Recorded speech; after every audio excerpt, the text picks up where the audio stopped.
আর 1 নম্বরের জাতক জাতিকা মানে আমি মেল এবং 1 নম্বরের ফিমেল। তো 1 নম্বর বলতে আমি বোঝাচ্ছি যাদের জন্ম যে কোনো মাসের 1st, 10th, 19th অথবা 28। তো এরা হচ্ছে 1। তো এই 1-এর যারা মেল তারা কীরকম হয় দেখুন, 1 হচ্ছে সানের নাম্বার, ইন্ডিভিজুয়ালিস্টিক নাম্বার।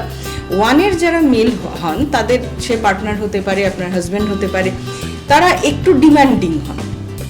তাদের মধ্যে সম্পর্কের থেকে একটা ডিমান্ড থাকে, ঠিক আছে? এরা খুব একটা যে রোম্যান্টিক হয় তা কিন্তু না, কিন্তু ভালোবাসে খুব ডিপলি। 1-এর যারা ফিমেল হন তারা রিলেশনশিপে সবসময় একটা ইমোশনাল কমফোর্ট তারা সবসময় চান, তারা কমফোর্টটা খোঁজেন সবসময়। তারাও রিলেশনে গিভার হন, তারাও খুব দায়িত্ব নেন।